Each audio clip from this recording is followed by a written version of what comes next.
皆さんこんにちは。手作りママちゃんです。今日はアニメ自爆少年花子くんのモッケを作ります。耳を折り曲げることができます。このチャンネルでは身近なものを使って誰でもできるキャラ弁、キャラケーキ、ハンドメイドの役に立つアイデアをたくさんご紹介していますので、動画が参考になりましたら、ぜひチャンネル登録お願いします。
モッケのドールチャーム完成です。後ろ姿はこんな感じです。この後おまけ映像でお耳を折り曲げます。皆さんもぜひチャレンジしてみてください。ハロウィンの飾りです。耳の中にワイヤーが入っているので折り曲げることもできます。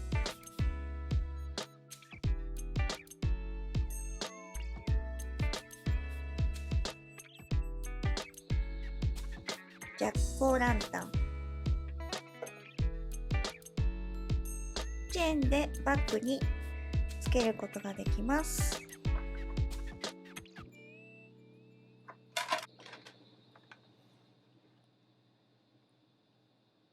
こんな感じになります。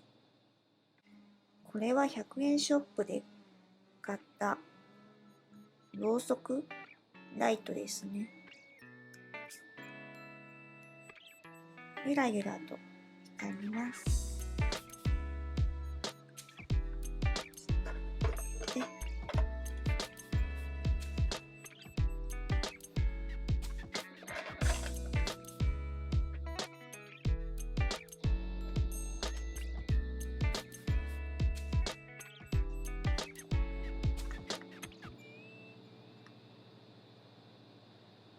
最後までご視聴いただきありがとうございました。